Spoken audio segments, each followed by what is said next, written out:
Good morning everyone. तो उत्तर का विशाल मैदान के बारे में हम पढ़ रहे थे और उत्तर के विशाल मैदान के अंतर्गत हमने देखा कि इसका जो विभाजन है दो प्रकार से हम कर सकते हैं। एक तो उच्चावच की दृष्टि से, जो कल की क्लास में देख रहे थे, और एक है धरातलीय विशेषताओं के आधार पर। उच्चावच की दृष्टि से ये सारी चीज़ें देख लिए थे, एक बचा था डेल्टा, है ना। बाकी सारी चीज़ें देख लिए थे, तो ये समझ आ गया था ना कल पूरा, ठीक है। लास्ट जो पॉइंट आता है जो हम उत्तर के विशाल मैदान के अंतर्गत देख रहे हैं, मतलब इस प्रकार से जब हिमालय से नदियाँ नीचे उतर रही है तो सबसे पहले तो यहाँ पे बनाएगी जलोढ़ पंख शंकु, ठीक है। और उसके बाद यहाँ पे आपको मिलेंगे बड़े बड़े छोटे मोटे पत्थर जिनके नीचे से नदियाँ होगी प्रवाहित, ठीक। तो ये हो गया भाबर रीजन। फिर आएगा तराई रीजन एक, जहाँ पे नदियाँ धरातल के ऊपर आएंगी, है ना। और उसके बाद नदी का प्रवाह होगा, तो इस प्रकार से साइड में आपको मिलेगा बांगर, ठीक है, और कुछ पास में आपको मिलेगा खादर, ये वाला जो रीजन रहेगा। इसी बांगर रीजन में क्योंकि यहाँ पर वाटर का जो लेवल है वो, मतलब वहाँ पे सिंचाई के साधन है नहीं, तो वहाँ पे ट्यूबवेल वगैरह की सहायता से काफ़ी ज़्यादा, मतलब सिंचाई के लिए वाटर पानी निकाला जाता है। इस कारण से यहाँ पर सफ़ेद कलर की परत मिलेगी मिट्टी पे, है ना, इस प्रकार से। और इसे हम लोगों ने कहा रे भी कहते हैं, कल्लर भी कहते हैं, और स्थानीय भाषा में उसारा भी कहते हैं, तो ये भी नोट करना, ठीक। तो ये तो हो गया रे। इसके बाद रेत के कुछ टीले मिलेंगे इसी बांगर रीजन में, है ना। रेत के टीले को कहा जाता है भूर, ठीक। तो इसे याद रखना है। और लास्ट में बचा डेल्टा। अब नदी जब बेसिकली समुद्र के पास जब जाएगी ना, ठीक है, तो समुद्र के पास जाएगी तो क्योंकि ये मैदानी भाग है और मैदान का जो ढाल है वो हमेशा मंद रहेगा, हम लोगों ने स्टार्टिंग में देखा था, है ना। तो ढाल मंद रहेगा, पानी काफ़ी ज़्यादा है, सेडिमेंट काफ़ी ज़्यादा है, अवसाद काफ़ी सारे लेके आ रही है, ढाल भी काफ़ी मंद है। इस कारण ये नदी जब है ये सी में मिलने से पहले कई सारे भागों में बट जाएगी, और इसे कहा जाता है डिस्ट्रीब्यूटरी। ये जो भाग अलग अलग बटे हैं ना, इसे कहते हैं डिस्ट्रीब्यूटरी, ठीक है, डिस्ट्रीब्यूटरी कहा जाता है, यानी कि हिंदी में कहते हैं वितरिका। ये ना किसका उल्टा है, सहायक नदी का उल्टा है। सहायक नदी क्या करती है, मिलती है, उसे कहते हैं ट्रिब्यूटरी, है ना। और ये एक नदी है, उसी से कई ब्रांचेस अलग अलग हो गई, इसे कहा जाता है डिस्ट्रीब्यूटरी, ये वितरिका है, ठीक है। सहायक नदी को हम कहते हैं ट्रिब्यूटरी, ठीक। तो ये अलग अलग भागों में बढ़ जाएगी, है ना। और यही बेसिकली कई सारे भागों में जो बढ़ जाती है, तो इसे ही हम कहते हैं डेल्टा, ठीक है। काफ़ी सारे अवसाद लेकर आ रही है, ढाल यहाँ पे काफ़ी मंद है, पानी की प्रवाह होने की जो गति है वो भी काफ़ी मंद रहेगी, काफ़ी स्लो रहेगी, और अवसाद ज़्यादा होने के कारण ये जो भाग है ये दलदली भाग रहेगा। तो यहीं पे आप देखें कि मैंग्रोव वनस्पति का भी, है ना, यहाँ पे आपको ज़्यादा देखने को मिलेगी। मैंग्रोव के बारे में हम पढ़ेंगे जब बेसिकली वन वाला चैप्टर करेंगे ना, उस टाइम पे पढ़ेंगे। तो इसे ही कहा जाता है डेल्टा, ठीक है। डेल्टा की खास बात यह है कि डेल्टा तब बनेगा, कुछ कंडीशंस देखते हैं। डेल्टा तब बनेगा जब ढाल होगी मंद, पहली बात, ढाल मंद होनी चाहिए, पहली बात नदी का जब समुद्र में मिल रही है वो। दूसरी बात, अवसाद होना चाहिए ज़्यादा,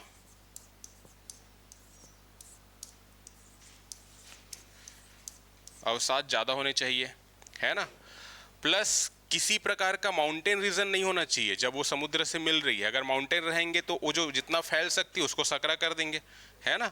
तो माउंटेन नहीं होना चाहिए, मैदानी भाग में ही डेल्टा बनेगी। तो ये कुछ प्रमुख बातें हैं। और डेल्टा का एक तो होगा डेल्टा, एक होता है एस्चुरी, नाम सुने हो, ठीक है। एस्चुरी में क्या होता है, जस्ट अपोजिट होता है ये डेल्टा से, ठीक है।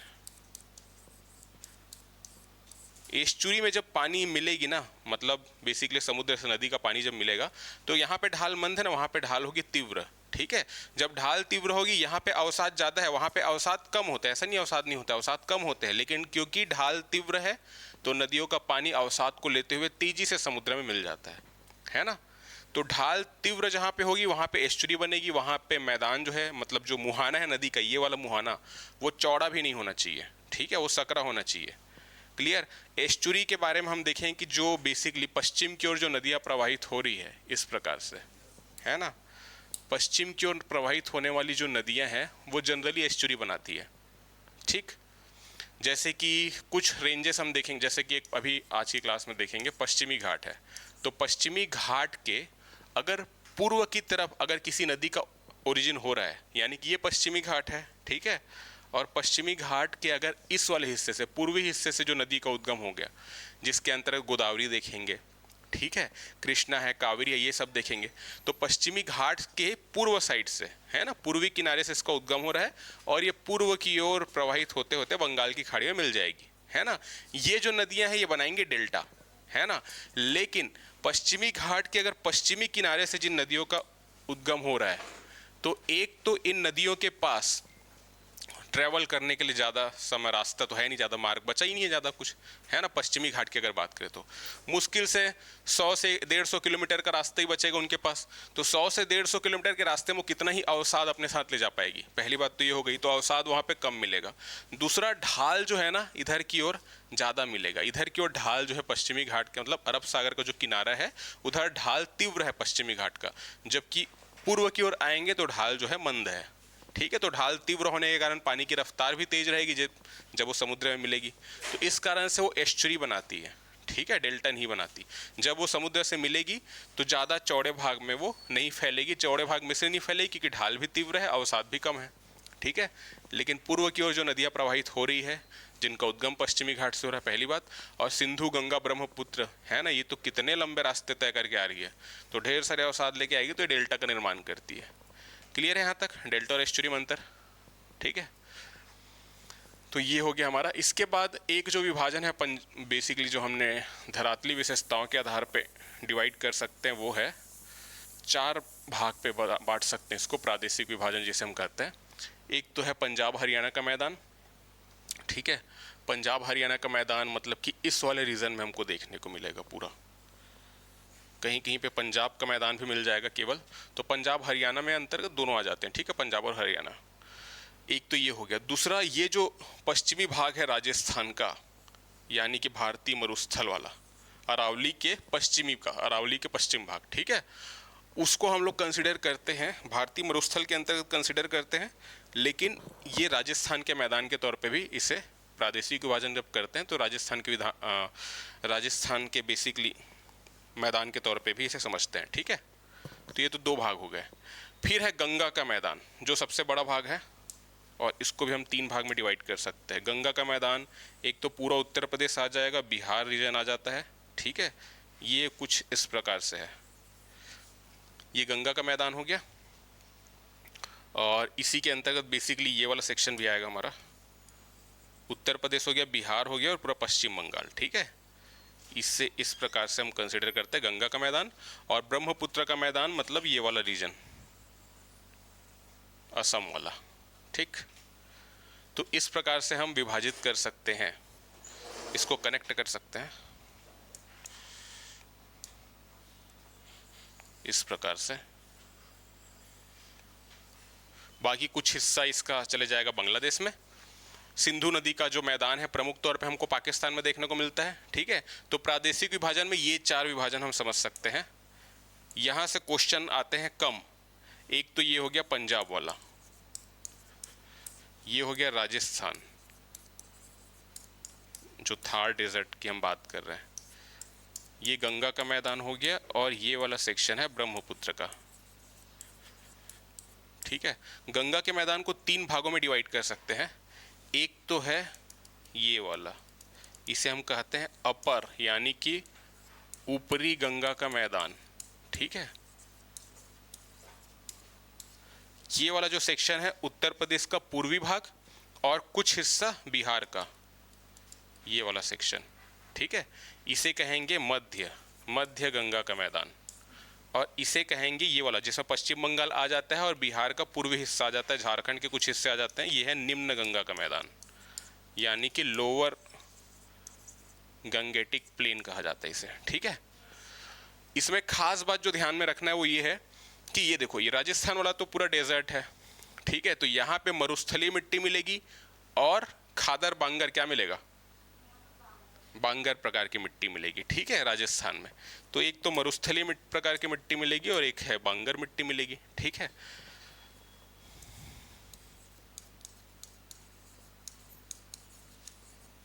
मरुस्थलीय प्लस मिलेगी बांगर, ठीक। ये हम बात कर रहे हैं राजस्थान के मैदान की, ठीक है, क्लियर। तो ये तो ऑब्वियस सी बात है, कृषि की दृष्टि से अच्छी भूमि नहीं है और पानी की बहुत ज़्यादा कमी है, इस कारण से यहाँ पे एक इंदिरा नहर का प्रोजेक्ट भी चलाया गया था, है ना। तो ये भी है, ध्यान में रखना इसको। पंजाब वाला जो मैदान है इसका निर्माण मुख्य तौर पे हुआ है कौन सी प्रकार की मिट्टी से, बांगर से, ठीक है। लेकिन ये जैसे बांगर मिट्टी है, ये नदी प्रवाहित हो रही है इस प्रकार से, तो ये वाला जो सेक्शन हो गया जो थोड़ी दूर रहेगी, जहाँ पे नदियों का पानी नहीं पहुँच पाता है, वो हो गया बांगर, ठीक है। और पास में जो रहेगी जहाँ पे नदियों का पानी हर वर्ष पहुँचता है, वो होगी खादर, है ना, कुछ इस प्रकार से। तो खादर जो भूमि है वो कृषि की दृष्टि से अधिक उपजाऊ है, बांगर जो है वो नहीं है, ठीक है। यहाँ पे जो बांगर भूमि के पास जहाँ पे नदियों का पानी हर साल पहुँचता है, नए नए अवसाद लेके आती है नदी, ठीक है, तो जो खादर मिट्टी है ना, इन्हें पंजाब में कहा जाता है, क्या कहा जाता है, पता है किसी को, इसे कहा जाता है बेट, खादर भूमि को कहा जा रहा है पंजाब में, ठीक है। ऐसे छोटे छोटे टर्म याद रखना, यही पूछा जाता है एग्जाम में, है ना, यही यही है जो एग्जाम में आता है और कुछ नहीं आएगा। तो बेट कहा जाता है, किसे कहा जा रहा है, खादर भूमि को, ठीक है। कहाँ कहा जा रहा है, पंजाब में, पंजाब हरियाणा वाले रीजन में, ठीक है। तो ये ध्यान में रखना है। इसके बाद हम देख रहे हैं कि गंगा के मैदान को 3 भाग में हमने डिवाइड किया, ऊपरी गंगा का मैदान, मध्य गंगा का मैदान और निम्न गंगा का मैदान। Upper Gangetic plain, middle Gangetic plain और लोअर गंगेटिक प्लेन। ये जो ऊपरी गंगा का मैदान है, यहाँ पे भी हमको बांगर की अधिकता देखने को मिलेगी, ठीक है। इसी मिट्टी से हम देखेंगे ना आगे फिर फसल का उत्पादन कौन कौन से रीजन में ज़्यादा हो रहा है, ठीक है। तो यहाँ पे पंजाब में हम देखते हैं, पंजाब में उत्पादन ज़्यादा हो रहा है। पंजाब में वैसे भी गेहूं की फसल का उत्पादन प्रमुख तौर पे किया जाता है ना। धान चावल का कम किया जाता है कंपेयर टू गेहूं पंजाब में, ऐसा नहीं है कि नहीं किया जाता, बहुत ज़्यादा मात्रा में यहाँ भी चावल का उत्पादन होता है, ठीक है। लेकिन ये मैं मिस हो गया, मैं देखा तो, ठीक है। लेकिन अब जैसे कि चावल का उत्पादन कर रहे हैं, ठीक है, तो पानी के सोर्स क्या क्या है, एक तो नदी है, तो नदी से पानी ला सकते हैं, सिंधु मतलब जो सतलज है, ये सब व्यास का है, ये सबसे पानी आ रहा है। बाकी हम ट्यूबवेल की सहायता से भी कर रहे हैं, ठीक है। तो वाटर जो लेवल है वो काफ़ी कम हो गया है पंजाब हरियाणा में, तो ये एक बड़ा कंसर्न है, ठीक है। तो इस कारण से यहाँ पे हमको क्या देखने को मिलेगा, रेह कलर वो सब देखने को मिलेगा, क्योंकि मिट्टी हो गई है लवनी, तो पंजाब वाले रीजन में देखने को मिलेगा। और ये अपर गंगेटिक प्लेन यानी कि उत्तर प्रदेश का पश्चिमी भाग है ना, जहाँ सिंचाई की हो रही है अधिकता, वहाँ पे, ठीक है। तो ये जो रीजन है ये भी बांगर मिट्टी से जनरली इसका निर्माण हुआ है, पश्चिमी भाग उत्तर प्रदेश का, पंजाब वाला भी हुआ है, खादर भी पाई जाएगी ऐसा नहीं है, और ये वाला भी बांगर प्लस मरुस्थली, ठीक है। अब आ जाते हैं मध्य गंगा। तो ऑब्वियस सी बात है, ये वाला जो है मतलब कृषि की दृष्टि से पश्चिमी गंगा का मैदान है या ऊपरी गंगा का मैदान है, उतना ज़्यादा समृद्ध नहीं है एज कंपेयर टू पूर्वी वाला जो सेक्शन है उसके, ठीक है। पंजाब में हमको देखते हैं कृषि मिलती है, क्योंकि एक तो नदियां हैं वहाँ पे, व्यास है, रावी, सतलज, ये सबसे पानी आ रहा है, एक रीज़न तो ये है। दूसरा वहाँ पे सिंचाई भी काफ़ी ज़्यादा की गई है, सिंचाई की गई है तो एक डिसएडवांटेज है कि वाटर लेवल बहुत कम हो गया यहाँ पे, ठीक है। अब मध्य गंगा का मैदान है, जितने भी मैदान है उसमें सबसे ज़्यादा उपजाऊ अगर हम कहें तो मध्य गंगा का मैदान है, ठीक है, ये वाला सेक्शन। यहाँ पे अब मध्य गंगा का मैदान है, यहाँ पे किस प्रकार की मिट्टी मिलेगी फिर, बांगर कैसे, बांगर तो उपजाऊ नहीं है ना, खादर मिलेगा यहाँ पे, खादर मिट्टी की अधिकता है यहाँ पे, ठीक है।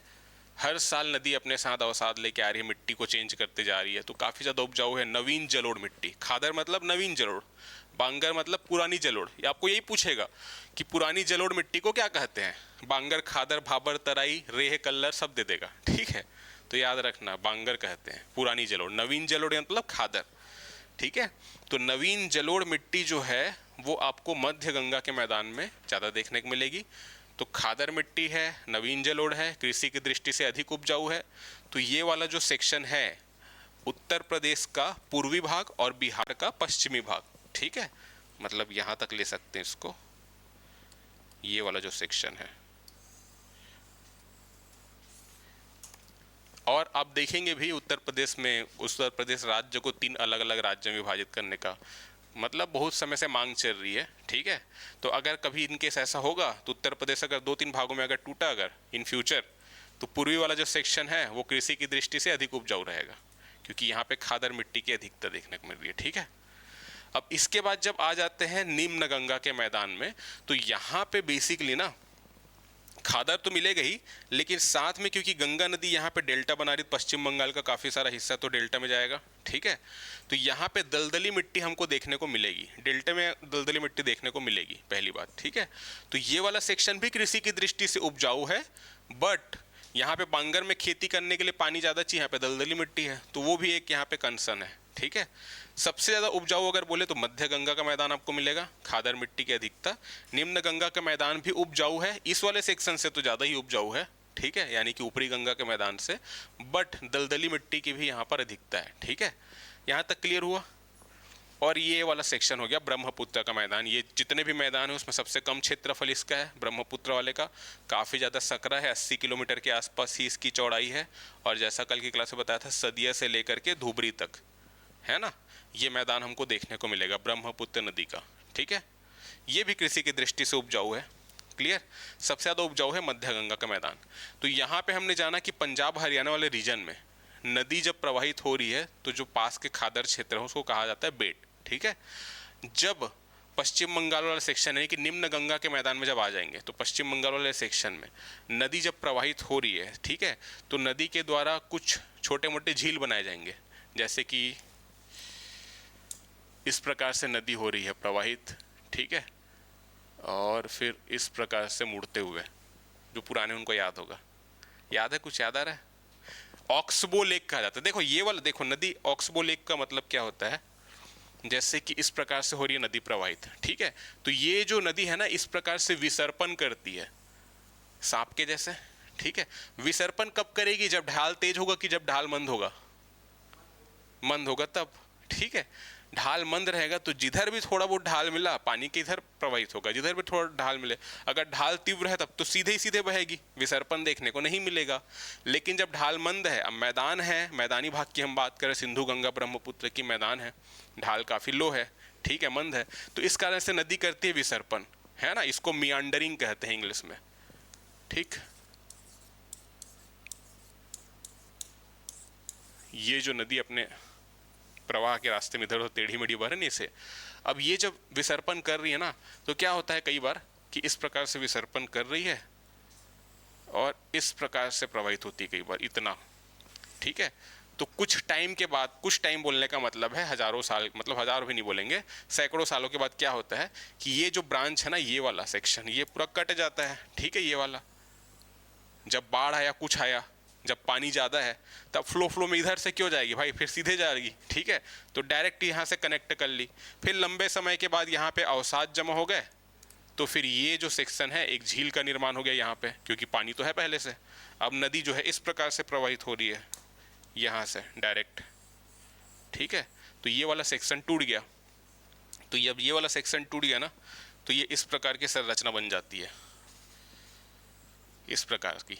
तो इसे कहा जाता है ऑक्सबो लेक,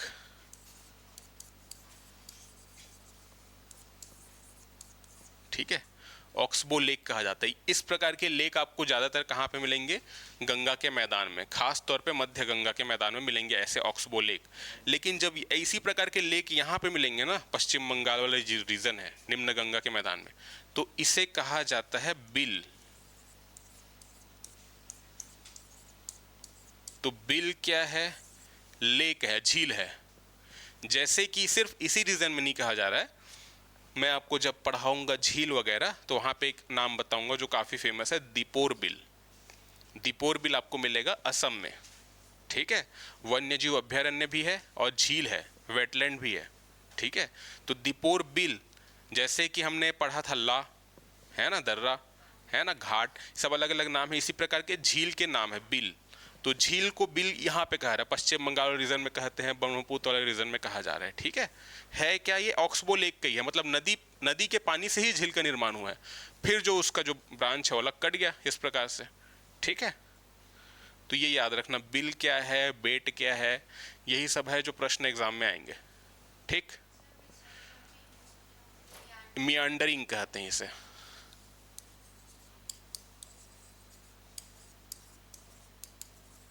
मियांडरिंग, ठीक है, इसी से ही ऑक्सबो लेक का फॉर्मेशन होगा। ठीक है, तो यहां तक क्लियर हुआ सबको?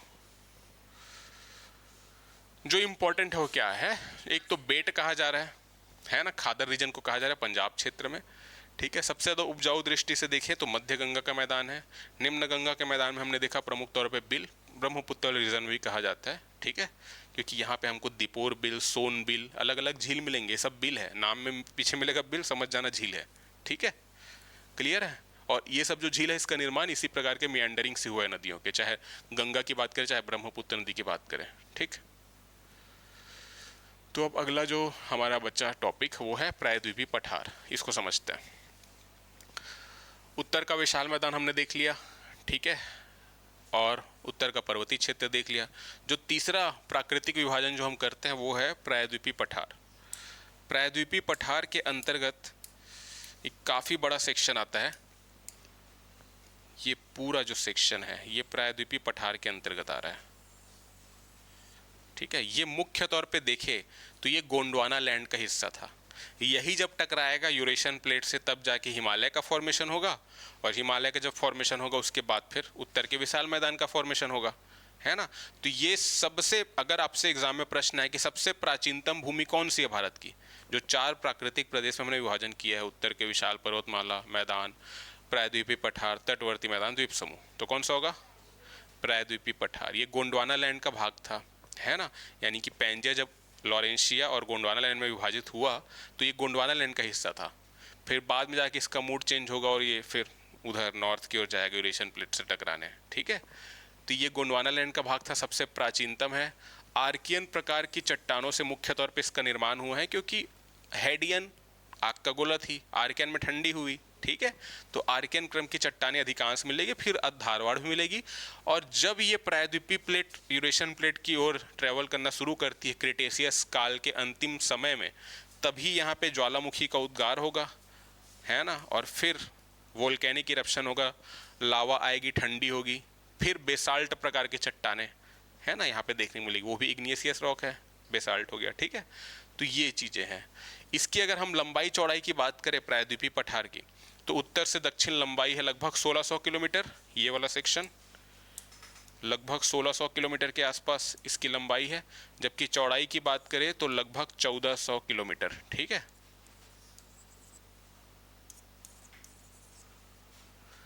डेटा एग्जाम में नहीं पूछेगा वैसे, बस ओवरव्यू देख रहे हैं। लगभग 1600 मीटर उत्तर दक्षिण, 1400 किलोमीटर हो गया पूर्व पश्चिम लंबाई चौड़ाई इसकी। ठीक है, सबसे प्राचीनतम भाग है, मुख्य तौर पे आर्कियन क्रम की चट्टानों से इसका निर्माण हुआ है, इतना याद रखना है।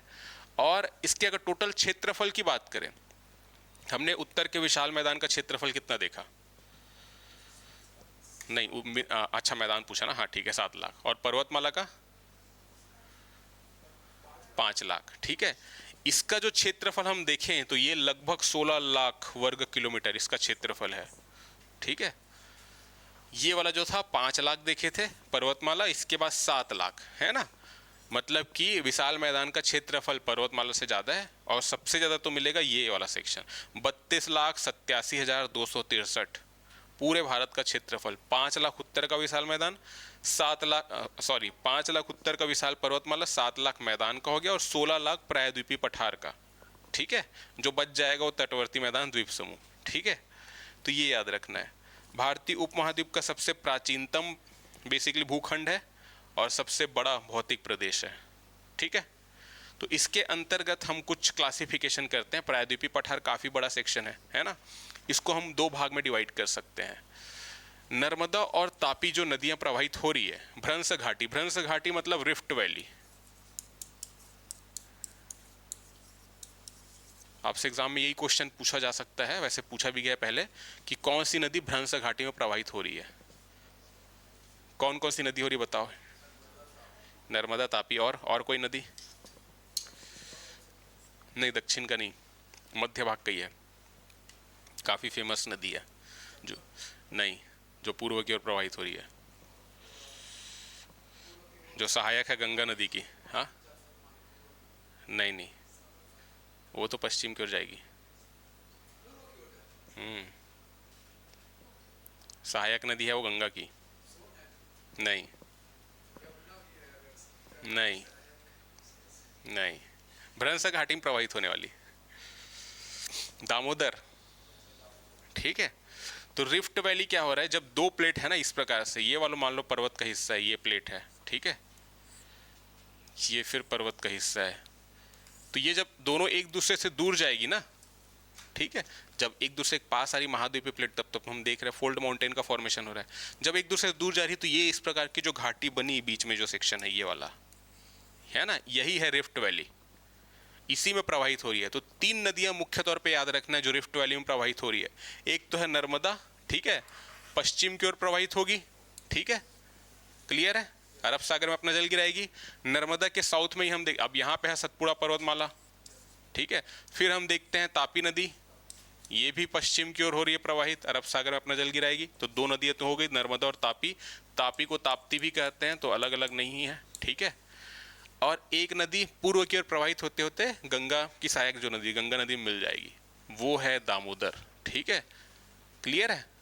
गंगा की कौन सी ब्रांच मिलेगी बेसिकली? हुगली नदी में, है ना, क्लियर है। हाँ, हुगली की सहायक, हुगली गंगा का ही पार्ट है, ठीक है। तो ये हो गया दामोदर। तो ये तीन नदियों के नाम याद रखना है जो रिफ्ट वैली में प्रवाहित हो रही है, भ्रंश घाटी कहते हैं हिंदी में, ठीक है, भ्रंश घाटी, क्लियर है। तो तीन नदियों के नाम याद रखना है, क्योंकि कई बार यही पूछा गया कि कौन सी नदी रिफ्ट वैली भ्रंश घाटी में प्रवाहित हो रही है, तो ये तीन के नाम याद रखना, ठीक है। तो देखो, ये जो नर्मदा और तापी नदी जो है भ्रंश घाटी में प्रवाहित हो रही है पूर्व से पश्चिम की ओर, यही जो हमारा प्रायद्वीपीय पठार है इसको दो भाग में डिवाइड करती है। तो एक तो हो गया यहाँ पास से कुछ नर्मदा नदी प्रवाहित हो रही है, ठीक है, जो भ्रंश घाटी में प्रवाहित हो रही है। तो यही सेक्शन है, दो भाग में डिवाइड किया पूरे प्रायद्वीपीय भारत को। ये वाला जो सेक्शन आप देख रहे हैं दक्षिण का, ये वाला पूरा, इसे कहा जाता है दक्कन का पठार, ठीक है। और दक्कन के पठार के अंतर्गत भी हम कुछ पहाड़ी और पठार वो सब देखेंगे। ये पूरा रीजन हो गया दक्कन का पठार, डेक्कन प्लाटेयू,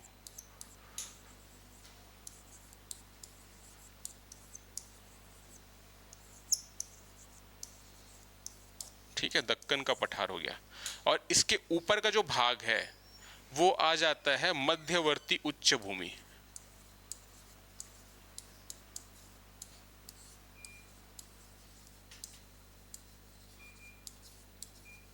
ठीक है, मध्यवर्ती उच्च भूमि। क्या हो गया, ठंड लग रहा है? तो ये वाला जो सेक्शन है ना, अब इसके अंतर्गत हम और कई सारे छोटे मोटे बड़े पहाड़ पठार ये सब देखेंगे, ठीक। तो नर्मदा और तापी नदी जो भ्रंश घाटी में प्रवाहित हो रही है, पूरे दक्कन के पठार को दो भागों में बांटी, है ना, मतलब दक्कन का पठार नहीं बोलेंगे, प्रायद्वीपीय पठार को दो भागों में बांटी। एक है दक्कन का पठार, एक है मध्यवर्ती उच्च भूमि, ठीक है। तो मध्यवर्ती उच्च भूमि के अंतर्गत क्या क्या हम देखेंगे, एक तो है अरावली पर्वतमाला सबसे पहले, ठीक है, अरावली श्रेणी देखेंगे। इसके बाद है मालवा का पठार, फिर बुंदेलखंड बघेलखंड का पठार, छोटा नागपुर का पठार और मेघालय का पठार। अभी मेघालय कहाँ से आ गया? मेघालय तो उधर है, नॉर्थ ईस्ट। हाँ हाँ, क्या बोले? हाँ हाँ हाँ, नहीं आप लोग को पूछ रहा हूँ पता है कि नहीं करके, ठीक है। भूगर्भिक संरचना की दृष्टि से, है ना, भूगर्भिक मतलब धरातल के नीचे कैसी चट्टानें हैं, उसकी संरचना की दृष्टि से जो मेघालय का जो पठार है, ये वाला सेक्शन, ये किसका भाग है? गोंडवाना लैंड का, है ना। यानी कि हमारा जो प्लेट था ना इस प्रकार से कुछ था, जिसमें ये भी आता था। एक मैं तो पहले बताया भी था ना, मेघालय वाला जो रीजन है धारवाड़ क्रम की चट्टानें, ठीक है। लेकिन जब ये टकराएगी ना किससे, यूरेशियन प्लेट से, तब हिमालय का जो फॉर्मेशन होगा, तो हिमालय हमको पता है, गारो खासी जयंतिया को भी हम हिमालय के अंतर्गत लेते हैं, है ना। तो ये पूरे पूर्वांचल की जो नॉर्थ ईस्ट के सेवन सिस्टर है, सभी में हिमालय का विस्तार है ना, शिवालिक मुख्य तौर पे देखे तो तो भूगर्भिक संरचना की दृष्टि से मेघालय, एक बार तो ये क्वेश्चन आया भी है, ठीक है, यूपीएससी में आया है, स्टेट पीएससी में तो कई बार आया है, तो ये याद रखना, भूगर्भिक संरचना की दृष्टि से मेघालय का पठार किसका हिस्सा है, यूरेशियन प्लेट का, प्रायद्वीपीय भारत का, ये सब अगर आए तो याद रखना प्रायद्वीपीय भारत का हिस्सा है, ठीक है। लेकिन हम क्या देखते हैं कि यहाँ पे ना आपको एक गैप देखने को मिलेगा, जैसे इस वाले इमेज में भी देखेंगे, ये वाला सेक्शन मेघालय का पठार हो गया है ना। अब ये तो हमारा प्रायद्वीपीय भारत का इधर साइड देख रहा है, यहाँ पे हमको गैप देखने को मिल रहा है। वो गैप जो है वो लाखों सालों के बाद वो गैप हमको देखने को इसलिए मिल रहा है क्योंकि जैसे इस प्रकार से पूरा पहाड़ है या पठार है, ठीक है, और नदी हम देख रहे हैं यहाँ पास से, इधर से कौन सी नदी आएगी प्रवाहित होते होते, ब्रह्मपुत्र नदी आ रही है। फिर सिक्किम से ही देख रहे हैं तीस्ता नदी भी आ रही है, ठीक है। तो ब्रह्मपुत्र नदी, तीस्ता नदी, ये सब जो नदियों के जो द्वारा लाए गए अवसाद हैं, क्योंकि ये पूर्ववर्ती नदियां हैं, एंटीसीडेंट रिवर, पूर्ववर्ती नदियां जिनका ओरिजिन जो है, जो प्रवाह जो है हिमालय के निर्माण से पहले होगा, ठीक है। मैं जब नदी पढ़ाऊंगा ना तो बताऊंगा वहां पे आगे और पूर्ववर्ती नदियों के बारे में।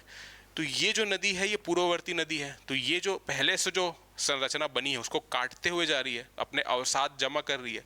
तो हजारों लाखों सालों के बाद यहाँ पे जो है अवसाद जमा हो गया, इस कारण से गैप क्रिएट हो गया है। ये वाला सेक्शन थोड़ा अलग हो गया कंटिन्यू, ये वाला सेक्शन अलग हो गया, बीच में आ गया है गैप, ठीक है। ये वाला जो रीजन है ये पूरा गैप आ गया है जहाँ पे हमको मैदान देखने को मिलता है, ठीक है। तो जिस रीजन में आया है पश्चिम बंगाल में हम देख रहे हैं, पहली बात तो इस गैप को, पश्चिम बंगाल में एक जगह है उसका नाम है, पता है किसी को, मालदा, पहले तो पढ़ाया हूँ, याद नहीं है क्या। तो मालदा गैप कहा जाता है, ठीक है। ये आपको मिलेगा पश्चिम बंगाल में,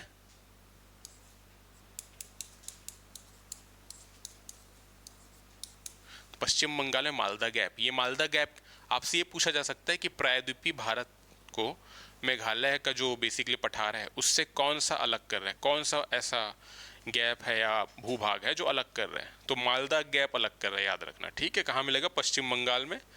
और ब्रह्मपुत्र नदी, तीस्ता नदी, ये जो नदियां हैं इनके द्वारा जो लाया गया अवसाद है, इन्होंने ही हजारों लाखों सालों में यहाँ पे अवसाद जमा जमा कर करके एक गैप क्रिएट कर दिया, मैदान, समतल मैदान की तरह, ठीक है। तो ये मालदा गैप याद रखना। तो जो बेसिकली हम देख रहे थे वो ये है, मध्यवर्ती उच्च भूमि के अंतर्गत ये सारी चीज़ें हम कवर करेंगे। और उसके बाद जब दक्कन के पठार इस वाले रीजन में आ जाएंगे, यानी कि नर्मदा नदी के नीचे का जो क्षेत्र है मुख्य तौर पे, तब फिर हम देखेंगे सतपुड़ा श्रेणी, इसके बाद महाराष्ट्र का पठार, महानदी बेसिन, हमारा छत्तीसगढ़ भी इसी के अंतर्गत आ रहा है, दंडकारण्य भी देखेंगे, उड़ीसा उच्च भूमि, तेलंगाना का पठार, कर्नाटक का पठार, तमिलनाडु का पठार, और फिर पश्चिमी घाट और पूर्वी घाट, ठीक है। ये दक्कन के पठार के अंतर्गत आएंगे, ठीक है। तो जो जो इम्पोर्टेंट है, जो जिस प्रकार के प्रश्न आते हैं उसको देखते हैं। सबसे पहले स्टार्ट करते हैं मध्यवर्ती उच्च भूमि से, अरावली से, ठीक है। अरावली देखेंगे, मालवा पठार, बुंदेलखंड, बघेलखंड, छोटा नागपुर और मेघालय का पठार। तो अरावली का विस्तार लगभग 800 किलोमीटर क्षेत्र में फैला हुआ है, लगभग बात करें अरावली की तो, ठीक। ये कितने राज्यों में फैला हुआ है अरावली, राज्य, केंद्र शासित प्रदेश, जो भी, बताओ बताओ बताओ, पहले पढ़े ना। हाँ, राजस्थान में तो है इच्छा,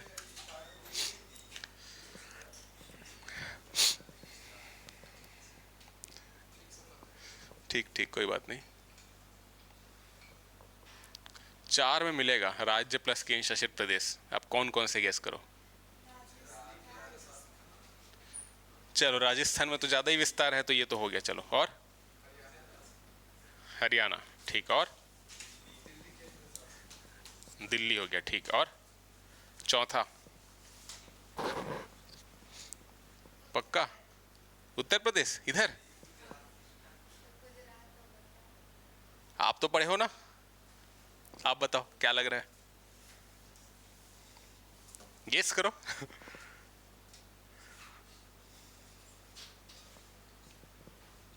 कोई तो बताओ, आप बताओ।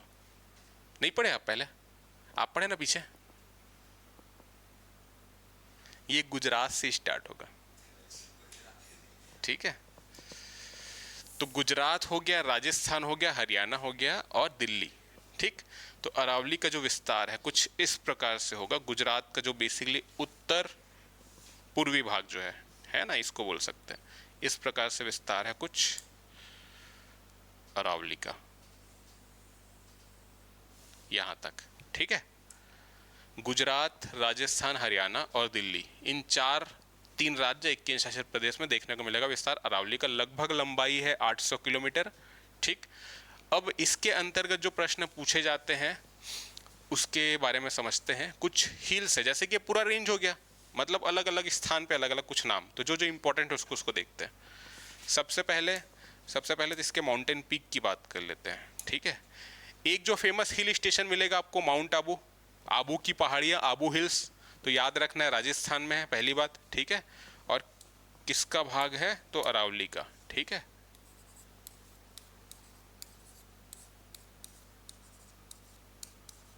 आबू हिल्स याद रखना है। ठीक है, अरावली का हिस्सा है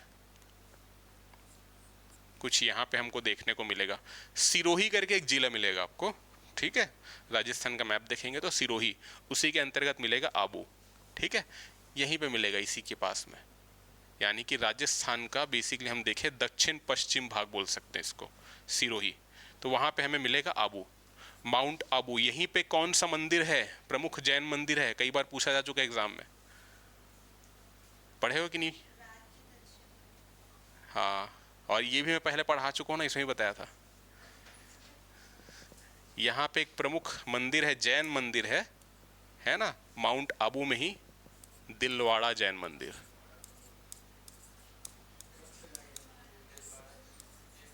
हाँ, तो दिलवाड़ा जैन मंदिर मिलेगा हमको आबू हिल्स में ही, आबू की पहाड़ियों में।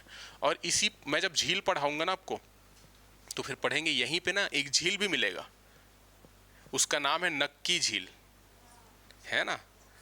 तो नक्की झील भी हमें इन्हीं पहाड़ियों में देखने को मिलेगा। जब जाओगे कभी घूमने तो याद करना, सब पढ़े थे करके। ठीक है, दिलवाड़ा जैन मंदिर घूम के आना नक्की झील मिलेगा। हाँ,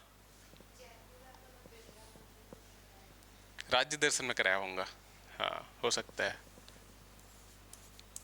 बिरला मंदिर ना एक नहीं है ना, कई सारे हैं, खास तौर पे हैदराबाद में भी हम लोग देखे थे। ठीक है, तो ये याद रखना, नक्की झील भी हमें मिलेगा आबू हिल्स के अंतर्गत, और दिलवाड़ा जैन मंदिर मिलेगा। ठीक है, तो आबू हिल्स याद रखना राजस्थान में है, किसका पार्ट है, अरावली का। ठीक है, अब इसी के थोड़े उत्तर में जाएंगे, उत्तर पूर्व की ओर, तो हमें अरावली पर्वतमाला की सबसे टॉप मोस्ट पीक मिलेगी, उदयपुर जिले के अंतर्गत ये मिलेगी लगभग। ठीक है, उसी के पास में, इसका नाम क्या है, गुरु शिखर।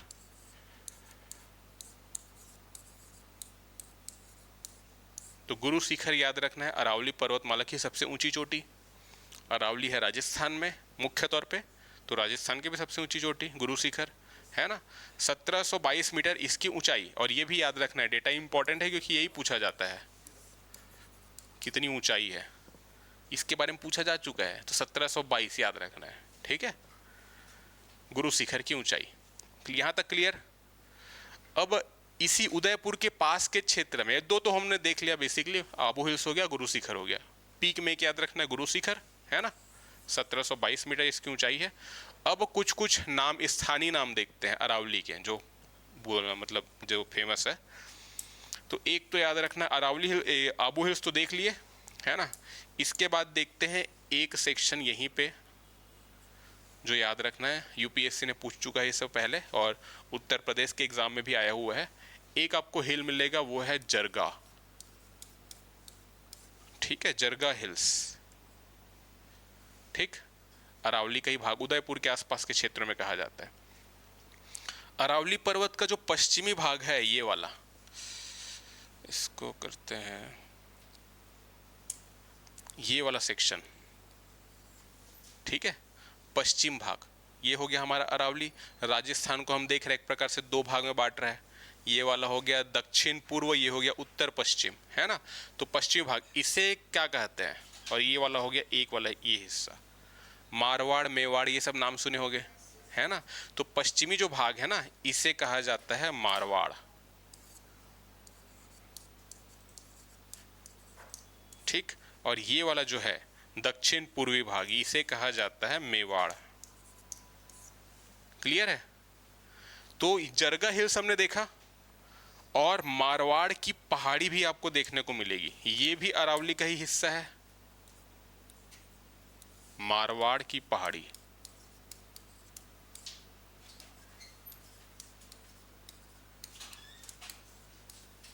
ठीक है, जरगा हो गया। जब अलवर के पास पहुंचते हैं, ये क्रम ऐसा नहीं है सेम टू सेम, ठीक है, क्योंकि कुछ पश्चिम में है कुछ पूर्व में है। जो जो हमको याद रखना है, जरगा हो गया किसका भाग है? अरावली का। एक चीज, कौन से राज्य मिलेगा? राजस्थान में। दो चीज, इससे ज्यादा तीसरा क्वेश्चन नहीं पूछेगा, ठीक है। मारवाड़ की पहाड़ी राजस्थान में है, अरावली का ही हिस्सा है ना। ये अरावली का पश्चिमी भाग है मारवाड़। इधर दक्षिण पूर्व की ओर देखते हैं मेवाड़, है ना, जो रियासत थी प्रमुख, मारवाड़ मेवाड़ ये सब। तो जरगा हिल्स हो गया, मारवाड़ की पहाड़ी हो गई, और अलवर के पास जब आएंगे तो एक जो प्रमुख नाम है वो है हर्षनाथ। ठीक है, हर्षनाथ। तो यूपीएससी ने ना जरगा और हर्षनाथ के बारे में पूछा था। जरगा और हर्षनाथ की पहाड़ियां किसका हिस्सा है? तो अरावली का हिस्सा है और राजस्थान में देखने को मिलेगा। ठीक है, जरगा हर्षनाथ। मारवाड़ मेवाड़ ये तो पता ही है ना, मारवाड़ की पहाड़ी भी आ जाएगा तो याद रखना अरावली। और एक जो प्रमुख है आबू हिल्स, राजस्थान में अरावली का हिस्सा है। ठीक है, यहाँ तक। आबू हिल्स में नक्की झील मिलेगा, जब झील वाला पढ़ेंगे तो फिर से आएगा। और दिलवाड़ा जैन मंदिर जो आबू में मिलेगा हमें। ठीक है, तो ये तो हो गया अरावली के बारे में। लगभग 800 किलोमीटर की लंबाई है। गुजरात का शहर है पालनपुर, है ना। पालनपुर से लेकर के ये पहुंचा है दिल्ली तक। ठीक है, तो राजस्थान में कुछ प्रमुख पहाड़ियां देखें, और इसके बाद दिल्ली में दो इंपॉर्टेंट याद रखना है। एक तो है दिल्ली रिज, ठीक है, तो दिल्ली रिज के बारे में तो शायद नहीं पूछेगा, नाम में ही है। ठीक है, अरावली का हिस्सा ये याद रखना। दिल्ली रिज किसका भाग है ना, तो ये पूछा जाएगा अगर इस प्रकार से, तो अरावली का हिस्सा है। और दूसरा रायसीना, इसके बारे में तो सुने ही होंगे, रायसीना हिल्स, जहाँ पे भारत सरकार के प्रमुख जो कार्यालय है, भवन है, राष्ट्रपति भवन की बात करें, सुप्रीम कोर्ट, ये सब रायसीना हिल्स पे ही है ना। तो रायसीना हिल्स ये भी किसका भाग है? दिल्ली का, सॉरी अरावली का। ठीक है, तो ये याद रखना है। क्लियर? ये है अरावली के बारे में।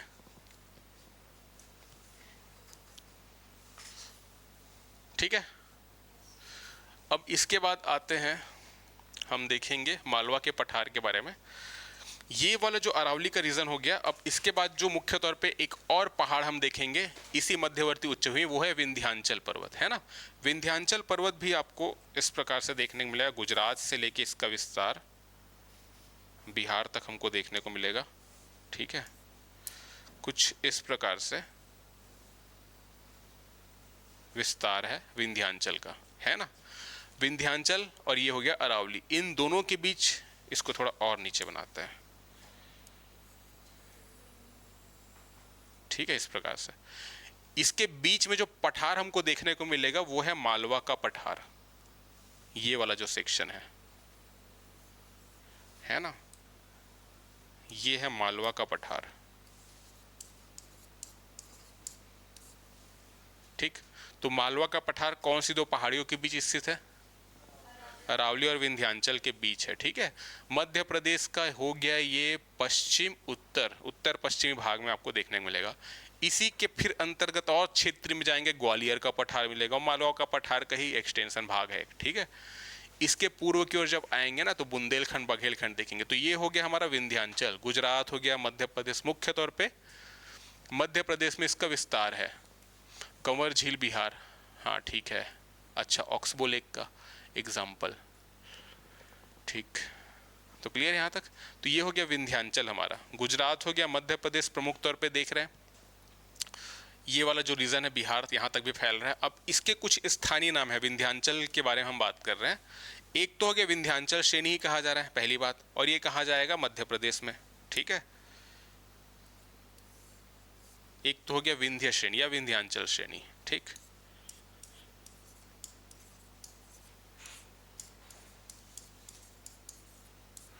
इसके बाद इसे कौन से नाम से जाना जा रहा है? एक याद रखना है भारनेर,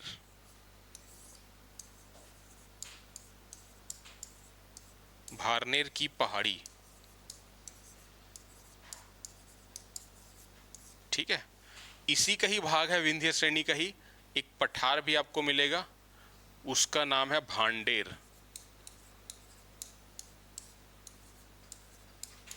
भांडेर का पठार, ठीक है। और फिर इसका जो पूर्वी सेक्शन है कुछ यहाँ पे हमको मिलेगा कैमूर,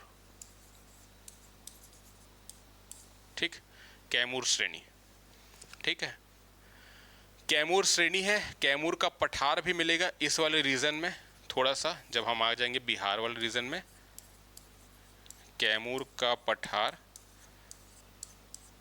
या इससे रोहतस भी कहते हैं, रोहतस का पठार, ठीक है, ये बिहार में देखने को मिलेगा। कैमूर पहाड़ी भी हो गए, कैमूर पठार भी है, भारनेर की पहाड़ी और भारनेर का पठार, या कुछ बुक्स में आपको भांडेर का पठार मिल जाएगा, ठीक है। तो भारनेर की पहाड़ी, भांडेर का पठार, कैमूर पर्वत श्रेणी, कैमूर का पठार, कैमूर के पठार को रोहतास भी कहते हैं, ये बिहार में देखने मिलेगा, रोहतास जिला भी है बिहार का, मैप आप देखेंगे। अच्छा, हाँ, तो बिहार का मैप देखेंगे ना, डिस्ट्रिक्ट मैप, तो डिस्ट्रिक्ट मैप देखेंगे तो रोहतास जिला मिलेगा आपको बिहार में, ठीक है। वहीं पे कैमूर का पठार, और उसी को रोहतास का पठार भी कहते हैं, ठीक है, क्योंकि उस जगह पे है करके। तो ये विंध्याचल के बारे में इतनी चीज़ें इंपॉर्टेंट है। ये मुख्य तौर पे एक्सटेंशन है इसका, हम देख रहे हैं मध्य प्रदेश में, कुछ उत्तर प्रदेश के अंतर्गत भी आ रहा है, कुछ आ रहा है बिहार के अंतर्गत भी, छत्तीसगढ़ के उत्तरी भाग से ये निकल के जा रहा है, ठीक है। तो ये याद रखना है। ये है मालवा का पठार, दोनों के बीच में। मुख्य तौर पे इसका विस्तार देखें तो मध्य प्रदेश में है, कुछ हिस्सा राजस्थान में भी है, ठीक है। तो ये याद रखना मालवा के पठार के बारे में। मालवा का जो पठार है इसी का एक भाग ग्वालियर का पठार भी है ना, अरावली और विंध्याचल के बीच स्थित है। और क्योंकि आप देखेंगे, आपको पता होगा अगर चंबल नदी के बारे में, तो चंबल नदी भी कुछ इस प्रकार से प्रवाहित होते होते, ठीक है, इस प्रकार से प्रवाहित होगी और जाके यमुना मिलेगी। तो यहाँ पे मालवा के पठार के रीजन में हमको बीहड़ मिलेंगे। बीहड़ के बारे में सुने होंगे, चंबल के डाकू छुप के रहते थे बीहड़ में, ठीक है, नहीं जानते, नहीं सुने आप? मैं पढ़ाया था पहले, आप नहीं थे? अच्छा अच्छा अच्छा, हाँ, तो नहीं रहे होगे फिर। तो बीहड़ खंड हमको देखने को मिलेंगे, है ना, इस प्रकार से नदी प्रवाहित हो रही है ना। तो ये जो बीहड़ बनते हैं, रेत के टीले आप कह सकते हैं इसको, नदियों ने काफ़ी ज़्यादा अपरदन किया है भाई, बहुत ज़्यादा बाढ़ आता था, मिट्टी को उड़ा के ले जाते थे, है ना। तो इस कारण से रेत के टीले बच गए यहाँ पे, जो कृषि की दृष्टि से बहुत ज़्यादा उपजाऊ है, अनुपजाऊ है, ठीक है। तो ये याद रखना है। तो ये बीहड़ है ना। तो बीहड़ आपको देखने को मिल जाएंगे मालवा के पठार मुख्य तौर पे। फिर इसके बाद हम देखेंगे बुंदेलखंड, बुंदेलखंड में भी बीहड़ मिलेंगे, ज़्यादा जो मिलते हैं मालवा के पठार वाले रीजन में मिलेंगे। बीहड़ को कहा जाता है इंग्लिश में बैड लैंड, ठीक है, बैड लैंड कहते हैं, ये बुरी भूमि है कृषि के दृष्टिकोण से, ठीक है। और एक वर्ड है इसके लिए, रेवाइंस कहा जाता है इसे, बीहड़ को ही कहा जाता है, रेवाइंस या बैड लैंड दोनों कहते हैं, ठीक है। तो ये मालवा के पठार रीजन में मुख्य तौर पे मिलेंगे। ये जो मालवा का पठार है, इसमें किस प्रकार की मिट्टी पाई, किस प्रकार के चट्टानों से इसका निर्माण हुआ है, अगर ऐसा प्रश्न आए तो दक्कन का जो पठार है मुख्य तौर पे हम लोग देख रहे हैं बेसाल्टिक चट्टानों से निर्माण हुआ है, आग्नेय चट्टान, जो क्रिटेशियस काल में प्लेट के ऊपर गई तो दरार आया, तो लावा आया, ज्वालामुखी इरप्शन हुआ, है ना। और दरार के फॉर्म में इरप्शन हुआ, ऐसे माउंटेन के फॉर्म में नहीं। वॉल्केनो का इरप्शन भी अलग अलग प्रकार से हो रहा है, अगर दरार के फॉर्म में हो रहा है, प्लेट क्योंकि अगर दूर जा रही है तो दरार क्रैक आया तो इरप्शन हुआ। कुछ हम देखते हैं, कुछ पीक पॉइंट है जहाँ से इरप्शन हो रहा है तो वॉल्केनिक माउंटेन्स का निर्माण होता है वहाँ पे।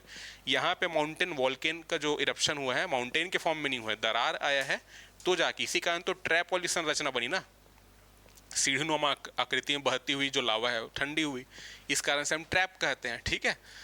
तो दक्कन के पठार में भी आपको बेसाल्टिक चट्टान मिलेगी, ठीक है। और मालवा के पठार में भी इस प्रकार से क्वेश्चन है तो याद रखना, बेसाल्टिक चट्टानों से इसका निर्माण हुआ है, ठीक है। बेसाल्ट मतलब आग्नेय चट्टान, क्लियर।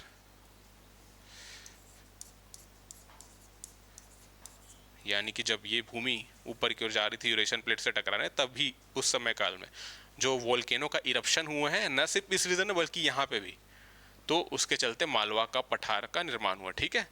बेसाल्ट चट्टान जो आग्नेय चट्टान का ही एग्जाम्पल है, क्योंकि आग्नेय चट्टान धरातल के ऊपर ठंडी, बेसाल्ट धरातल के नीचे ठंडी, तो प्लूटोनिक कहते हैं, प्लूटोनिक में जाता है ग्रेनाइट गैब्रो। ठीक है। और ये वोल्केनिक रॉक्स बोलते हैं जो धरातल के ऊपर ठंडे हो, जिसका एग्जांपल बेसाल्ट। तो बेसाल्ट चट्टान है तो किस प्रकार की मिट्टी पाई जाएगी? काली मिट्टी। ठीक है। तो मालवा के पठार में काली मिट्टी की अधिकता है, ये भी याद रखना है। तो कृषि की दृष्टि से कुछ जो भाग है उपजाऊ है, लेकिन चंबल नदी ने क्योंकि यहाँ पे बहुत ज़्यादा बीहड़ का निर्माण भी किया है, तो यहाँ पे बैडलैंड्स भी देखने को मिलेंगे। और कृषि की दृष्टि से भी जो जहाँ पे बीहड़ नहीं है वो उपजाऊ भी देखने को मिलेगी। ठीक है। तो ऐसे ही कनेक्ट करना है, कैसा चट्टान है तो कैसी मिट्टी होगी तो फसल का उत्पादन ठीक रहेगा कि नहीं। फसल का उत्पादन डिपेंड करेगा पानी पे भी, और जलवायु वहाँ की कैसी है ना, वर्षा का वितरण कैसा है। सिर्फ जमीन मिट्टी से बस थोड़ी ना हो जाएगा, है ना, पानी भी तो जरूरी है, जलवायु भी तो जरूरी है। जलवायु अगर परिवर्तन हो जाएगा तो फिर क्रॉप में भी चेंज करना पड़ेगा, डाइवर्सिफिकेशन करना पड़ेगा। ठीक है। तो मालवा के पठार के बारे में इतनी चीज़ें याद रखनी है। बेसाल्ट चट्टानों से निर्माण हुआ है, काली मिट्टी यहाँ पे पाई जाती है, साथ में बीहड़ का भी बहुत ज़्यादा फॉर्मेशन किया गया है चंबल नदी के द्वारा, तो ये भी याद रखना है। ठीक है। विंध्याचल पर्वत के बारे में देख रहे हैं तो हम देख रहे हैं कि एक तो विंध्य श्रेणी कहा जा रहा है, मध्य प्रदेश में ही कहते हैं, फिर पूर्व की ओर जाते हैं, उत्तर पूर्व की ओर तो भारनेर आता है, भारनेर की पहाड़ी भी है, भांडेर पठार भी है। ठीक है। फिर पूर्व की ओर जाएंगे तो कैमूर की पहाड़ी है, कैमूर का पठार जो बिहार में है उसे हम कहते हैं रोहतस का पठार। ठीक है। तो ये विंध्याचल के बारे में इतनी चीज़ें याद रखनी है। लगभग 1000 किलोमीटर के आसपास इसकी लंबाई है, वो सब नहीं पूछा जाएगा एग्जाम में। ठीक है। तो ये तो हो गया हमारा अरावली, हो गया मालवा पठार, और एक हो गया, अच्छा विंध्याचल यहाँ पे लिखा नहीं हूँ क्या मैं, यहाँ पे एक है विंध्याचल। ठीक है। और उसके बाद हम देखते हैं बुंदेलखंड और बघेलखंड के बारे में। बुंदेलखंड बच्चा है ना अभी, इस वाले मैप में समझते हैं, इसमें ज़्यादा अच्छे से समझ आएगा।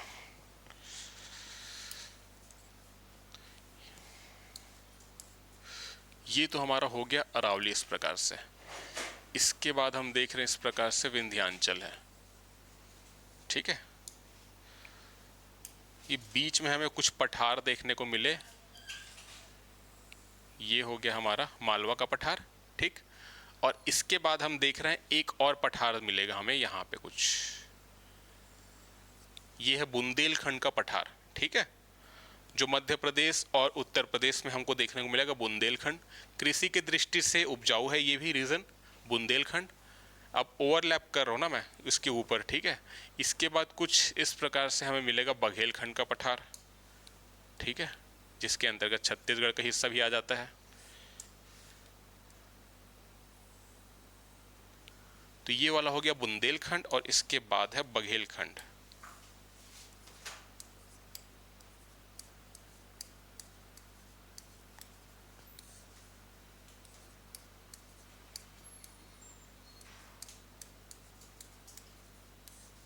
ठीक है।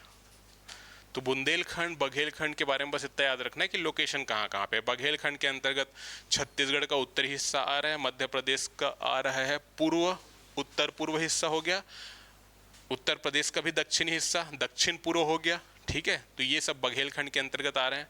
बुंदेलखंड बघेलखंड के पश्चिम में है ना। तो लोकेशन आपको हो सकता है एग्जाम में पूछ ले, क्रम से जमाइए। अगर ऐसा क्रम से जमाइए आ गया पश्चिम से पूर्व की ओर, और आपको दिया मालवा का पठार, मारवाड़, बुंदेलखंड, बघेलखंड, तो मारवाड़ सबसे पहले इधर हो जाएगा अरावली के पश्चिम में, फिर हो जाएगा मालवा, फिर बुंदेलखंड, फिर बघेलखंड, है ना। तो इस प्रकार के प्रश्न भी आ सकते हैं। तो लोकेशन इंपॉर्टेंट है, कहाँ पे कौन सा चीज़ है। ठीक है। तो बुंदेलखंड रीजन हो गया, बघेलखंड का रीजन हो गया। इसके बाद जो प्रमुख है वो है छोटा नागपुर का पठार। तो ये जो है वो इंपॉर्टेंट है, छोटा नागपुर का पठार। मुख्य तौर पे इसका विस्तार कौन से राज्य में मिलेगा? झारखंड मिलेगा। ठीक है। तो झारखंड का तो पूरा रीजन हो गया, और साथ में पश्चिम बंगाल का कुछ हिस्सा आता है इसके अंतर्गत। ठीक है। ये हो गया हमारा ये छोटा नागपुर का पठार।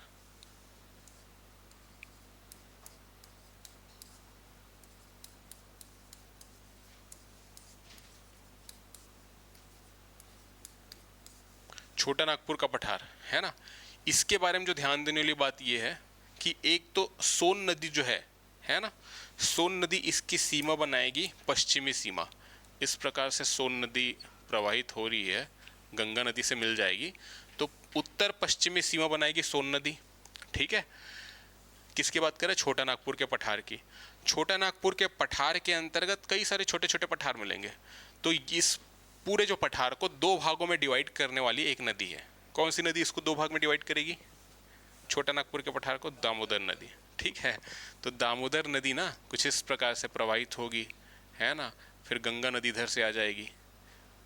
तो दामोदर नदी छोटा नागपुर के पठार को दो भागों में डिवाइड करेगी, उत्तरी भाग और दक्षिणी भाग। ठीक है, उत्तरी भाग में हमको छोटा नागपुर पठार के अंतर्गत ही आपको एक पठार मिलेगा, हजारीबाग। ये दिख रहा है कि नहीं दिख रहा है यार? ये हजारीबाग हो गया और एक हो गया कोडरमा। ये दो इंपॉर्टेंट है। आपसे प्रश्न ये पूछ सकते हैं कि हजारीबाग का पठार किसका हिस्सा है? हाँ बताओ।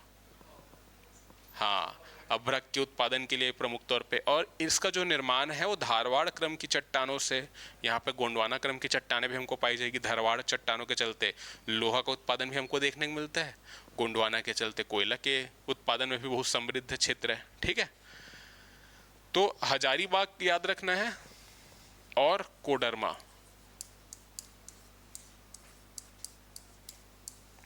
ये सब जिले भी मिलेंगे आपको बिहार में, सॉरी झारखंड में। ठीक है, ये हो गया हजारीबाग हो गया, ये हो गया कोडरमा। ठीक है, पश्चिम बंगाल में भी इसका विस्तार है, इस कारण से पश्चिम बंगाल में भी काफ़ी मिनरल्स की दृष्टि से काफ़ी रिच स्टेट है ये भी। तो दामोदर नदी होगी, दामोदर नदी के उत्तर में देखें हजारीबाग कोडरमा। ठीक है, दक्षिण में देखेंगे तो कौन सा पठार मिलेगा? राजधानी कौन सी है? तो रांची का पठार मिलेगा। ठीक है, नाम में पठार है लेकिन समतल टाइप का हो गया है ना, क्योंकि बहुत ज़्यादा लंबे समय से इसका अपर्दन हो रहा है इस कारण से। तो ये याद रखना है, रांची का पठार।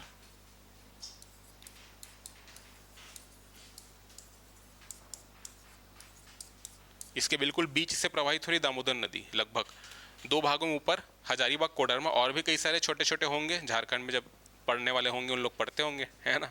हमारे लिए इतना इंपॉर्टेंट हजारीबाग कोडरमा किसका भाग? छोटा नागपुर पठार का। रांची का पठार किसका भाग? छोटा नागपुर के पठार का। ठीक है, दोनों को डिवाइड किया दामोदर नदी ने। और इस पूरे छोटा नागपुर के पठार का उत्तर पश्चिमी सीमा बना रही है सोन नदी, है ना। दक्षिण में आ जाएंगे तो उड़ीसा में एक पहाड़ी मिलेगी यहाँ पे, उसका नाम है गढ़जात पहाड़ी। इसको हम लोग पूर्वी घाट के अंतर्गत देखेंगे, गढ़जात पहाड़ी। ये इसकी दक्षिणी सीमा बना रही है ना। और फिर हम देखते हैं यहाँ पे से फिर हमारी महानदी भी प्रवाहित हो रही है। ठीक, तो गढ़जात पहाड़ी उड़ीसा में देखने को मिलेगी, विंध्याचल श्रेणी के अंतर्गत देखेंगे तो ये हो गया हमारा छोटा नागपुर का पठार। ठीक है, खनिज संसाधन की दृष्टि से सबसे, क्या बोल सकते हैं इसको, सबसे प्रमुख स्थान है पूरे भारत की। हाँ, रूर प्रदेश भी कहा जाता है। ठीक है, तो खनिज संसाधन की दृष्टि से सबसे महत्वपूर्ण स्थान है पूरे भारत का। कोयला मिलेगा, लोहा मिलेगा, सब मिलेगा। लोहा मिलता है यहाँ पे, आप लोग हिस्ट्री में यहाँ पे देखे होंगे, इस रीजन में थोड़ा ज्योग्राफी से ही हिस्ट्री बनता है। ठीक है, सबसे मेन जो चीज़ है ना, पृथ्वी का निर्माण जब हुआ, थोड़ा सा विकास, मतलब कभी ना ऐसे पढ़ते रहते हो ना तो कभी सोचा करो कि कैसे कैसे चीज़ें इवॉल्व हुई है। किसी पढ़ाने समझाने की जरूरत थोड़ी है, खुद का दिमाग लगा सकते। पृथ्वी का निर्माण हुआ, पृथ्वी धीरे धीरे ठंडी हुई, अलग अलग प्रकार के जीव बनते गए, फिर इंसान बने। ठीक है, धीरे धीरे इंसानों ने विकास किया। तो इंसान पहले, सबसे पहले क्या सोचेगा समझेगा? अपने आसपास की चीज़ों को देखेगा, उसी से तो कुछ सीखेगा। तो सबसे पहले अगर कोई चीज़ देख रहा है, अगर सब्जेक्ट वाइज हम निर्धारण करें तो सबसे पहले तो भूगोल ही आएगा, है ना। अपने आसपास देख रहा है, भूगोल का ही ब्रांच हम देखते हैं, कई सारे ब्रांच है। इन्वायरमेंट भूगोल का ही ब्रांच है। 1970 से पहले तो इन्वायरमेंट एक सब्जेक्ट था ही नहीं। ठीक है, फिर जब पर्यावरण पे ध्यान देना लोगों ने शुरू किया, तब पर्यावरण एज अ सब्जेक्ट के तौर पे आया। फिर पर्यावरण के अलग अलग फिर हमने चैप्टर बनाए, अलग अलग अध्ययन किया, वन्य जीव, ये सारी चीज़ें पहले तो भूगोल के अंतर्गत ही देखते थे। ठीक है, तो भूगोल से ही अब फिर मनुष्य निवास कर रहा है, तो उसकी जो कल्चर, उसकी जो मतलब प्रथाएं हैं, परंपराएं हैं, वो भूगोल पर निर्भर करती है। ठीक है, आप सऊदी अरब में जाएंगे, वहाँ पे देखेंगे कि सफ़ेद वस्त्र धारण करते हैं लोग ज़्यादा, काला क्यों नहीं पहनते भाई? है ऑलरेडी काफ़ी ज़्यादा गर्मी है, तो सबसे ज़्यादा अगर कोई कलर जो बचाएगा, थोड़ा बहुत कम कर देगा, तो वाइट कलर ही है ना। तो आपके जो संस्कृति है, परंपरा है, मान्यताएं हैं, वो भूगोल पर ही निर्भर करती है। अब ट्राइबल पीपल वनों की पूजा करते हैं भाई, वहाँ पे निवास करते हैं, उसी से उनको चाहे खाद्य वस्तु हो, चाहे जो भी हो, घर बनाएंगे तो भी लकड़ी से, तो हर चीज़ उनको वन से प्राप्त हो रहा है ना। तो इस कारण से हम देखते हैं कि भूगोल का लिंक है कहीं ना कहीं, कहीं ना कहीं क्या, हर जगह हिस्ट्री में, है ना। अब जैसे मैं बता रहा था, प्राचीन काल में भी जैसे आप देखेंगे, मगध साम्राज्य 16 महाजनपद में सबसे ज्यादा शक्तिशाली क्यों हुआ? हाँ ठीक है, उसकी सेना सबसे ज्यादा स्ट्रांग क्यों थी? और चलो अच्छा रीजन बताया। एक तो यहाँ पे मतलब वन्य जीव के दृष्टि से भी काफी, हाँ यही मैं पूछ रहा हूँ, लोहा, क्योंकि सेना के लिए भाई उसके औजार, अस्त्र शस्त्र इंपॉर्टेंट है, वो तो मुख्य तौर पे बनेंगे ना धातु से, धातु भी प्रमुख तौर पे हम देख रहे हैं लोहा से। तो लोहा कहाँ पे ज़्यादा मिल रहा है? एक तो मिलने से भी होता है, और प्लस थोड़ा टेक्नोलॉजी में भी एडवांस बना तो लो, मिल गया तो ठीक है। तो ये वाला जो रीज़न है हम देख रहे हैं, क्योंकि छोटा नागपुर का पठार खनिज संसाधन की दृष्टि से काफ़ी समृद्ध क्षेत्र है।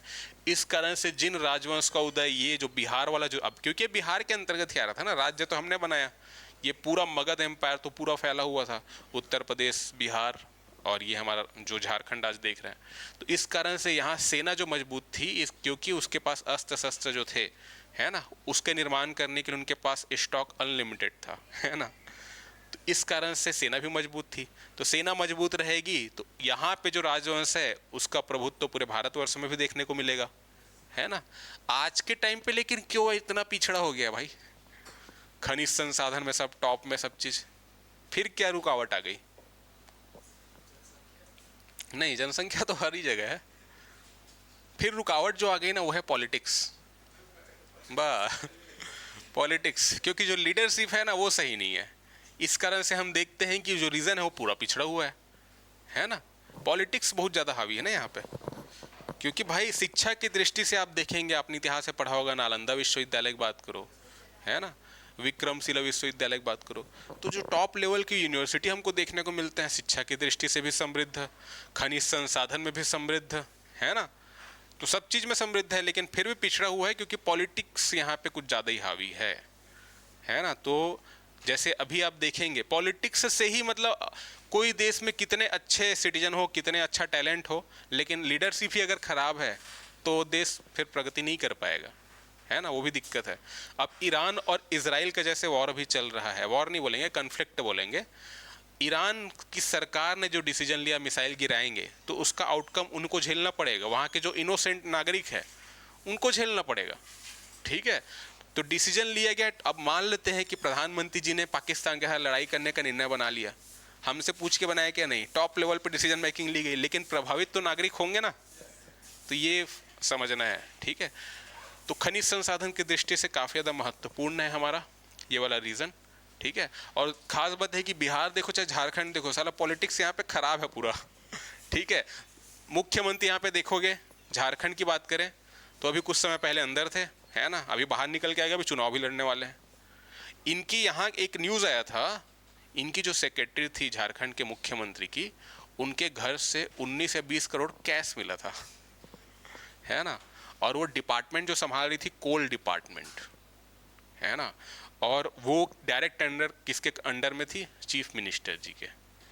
तो अंदर तो वो गई, चीफ मिनिस्टर तो भाई बाहर है ना, उनका केस पे केस चलते रहता है, वो अंदर है। तो ये सब पॉलिटिक्स के कारण से रीजन जो है ना पिछड़ा हुआ है, ठीक है। तो ये वाला हो गया, इस टॉपिक पे आते ये हो गया, हाँ, मतलब हो गया हमारा अरावली, मालवा का पठार, विंध्याचल श्रेणी हो गया, बुंदेलखंड, बघेलखंड, छोटा नागपुर। छोटा नागपुर के बारे में याद रखना, हजारीबाग, कोडरमा, रांची सब इसी का भाग है ना। दामोदर नदी 2 भागों में बांट रही, ऐसा सिंपल क्वेश्चन भी आ सकता है, कौन सी नदी छोटा नागपुर के पठार को 2 बराबर भागों में बांट रही है? सोन नदी, स्वर्ण रेखा नदी, दामोदर नदी, हुगली नदी, कुछ भी, ठीक है। तो याद रखना दामोदर नदी, ठीक है। इसके बाद देखते हैं, एक तो हो गया हमारा, यहाँ पे आ जाएगा मेघालय का पठार। अच्छा, छोटा नागपुर पठार के अंतर्गत एक चोटी भी हमको देखने को मिलेगी, है ना, किसी को पता है नाम? हाँ, झारखंड में मिलेगी। झारखंड की सबसे ऊंची चोटी, छोटा नागपुर पठार की सबसे ऊंची चोटी। जैन धर्म का ये भी एक प्रमुख तीर्थ स्थल है। पारसनाथ, अभी कुछ समय पहले ना न्यूज में था ये। और पारसनाथ की पहाड़ी, ठीक है, जैन धर्म के 23वें तीर्थंकर पारसनाथ। हाँ, पारसनाथ, पारसनाथ, ये सब मिलेगा, ठीक है। हाँ, पढ़े हो ना हिस्ट्री में। हाँ, तो उन्हीं के नाम पे है, उन्हीं को डेडिकेटेड है ये। पारसनाथ भी बोलते हैं, पार्श्वनाथ भी बोलते हैं। तो पारसनाथ की पहाड़ी है ना, इसकी जो ऊंचाई है, पीक है, वो भी याद रख लेना, पूछा जा सकता है, 1366 मीटर। जैसे गुरु शिखर का देखे 1722, इसका 1366 मीटर। झारखंड की छोटा नागपुर के पठार की सबसे ऊंची चोटी है पारसनाथ। इसको और किस नाम से जाना जाता है, तो सम्मेद शिखर, ठीक है। और मस्त जंगल के बीच में बना है, ट्रैकिंग करके जाते हैं काफ़ी लंबा, ठीक है। जब न्यूज़ में था ना तब यूट्यूब वीडियो देख रहा था मैं, तो काफ़ी अच्छा लग रहा था देख के। बनाया हुआ है पूरा। तो ये याद रखना, पारसनाथ की पहाड़ी छोटा नागपुर के पठार के अंतर्गत आएगी, 1366 मीटर ऊंचाई। सम्मेद शिखर के नाम से भी जानते हैं। यही पूछा जाएगा, सम्मेद शिखर कौन से राज्य में स्थित है, सिंपल सा। पारसनाथ की पहाड़ी कौन से राज्य में स्थित है, किसका भाग है, तो छोटा नागपुर के पठार का हिस्सा है। ये सब याद रखना है, ठीक है। क्लियर यहां तक। यूपी में तो सही लीडर है ना sir Yogi ji. Lake leader सही होने से पूरा सिस्टम सही नहीं हो जाएगा ना। ये भी तो बात है।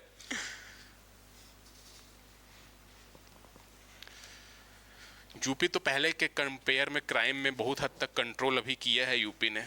अदरवाइज तो क्राइम में अभी भी होता ही है यार, कितना मतलब सेफ नहीं है बिल्कुल भी वहाँ पे। छत्तीसगढ़ में ऐसा आप देखोगे ना, तो मतलब बहुत हद तक बाकी स्टेट के कंपेयर तो सेफ्टी मिलता है। राजस्थान में जाएंगे, रोड में जा रहे हैं ना, वो 2-4 गाड़ी वाले रोक लेंगे, आपको मारेंगे, पैसा वैसा लूट के भाग जाते हैं। ऐसा ऐसा केस है ना, सही बता रहा हूँ। छत्तीसगढ़ तो कम से कम ऐसा सब तो नहीं देखने को मिलता हमको। कभी रात को भी 2 बजे निकल जाओगे एटलीस्ट हाईवे में, तो ऐसा तो नहीं है कोई रोक देगा बीच में कोई लूटने उठने के लिए, ऐसा तो कम से कम नहीं है। यूपी, बिहार, राजस्थान, ये तो हरियाणा, ये सब में तो देखने को मिलता है ऐसा। तो क्या पढ़ रहे थे हम लोग, मेघालय बचा हमारा, मेघालय का पठार, ये वाला सेक्शन। मेघालय के पठार को, ये पूरा जो प्रायद्वीपीय भारत है उससे अलग करने वाला गैप हमने देखा, मालदा गैप। मेघालय के पठार के अंतर्गत 3 प्रमुख पर्वत हैं, गारो, खासी, जयंतिया, ठीक है। सबसे जो ऊंची चोटी है वो मिलेगी, कौन सी चोटी है, गारो, खासी, जयंतिया की बात करें तो नौकरेक, ठीक है। ये गारो हिल्स में मिलेगी, नौकरेक। 1500 मीटर के लगभग इसकी ऊंचाई है। लेकिन अगर पूरे ये मेघालय पठार की बात करें तो शिलोंग पीक मिलेगी, ठीक है। और मेघालय के पठार को ही शिलोंग पठार के नाम से भी जाना जाता है, तो ये भी याद रखना, ठीक है। शिलोंग पीक मिलेगी, लगभग 1900 मीटर के लगभग इसकी ऊंचाई है, 1950 के लगभग, ठीक है, शिलोंग पीक की। तो शिलोंग का पठार बोलो चाहे मेघालय का पठार बोलो, एक ही है, मेघालय राज्य में मिलेगा। 3 प्रमुख पहाड़ी इसके अंतर्गत, गारो, खासी, जयंतिया पहले ही देख चुके हैं। और गारो हिल्स में ही नौकरेक पीक मिलेगी। तो नौकरेक नाम इंपॉर्टेंट है, ये जरूर याद रखना, गारो हिल्स से मिलेगा, ठीक है ना। तो ये याद रखना है। तो आज यहाँ तक करते, इसके आगे कल की क्लास में देखेंगे, ठीक।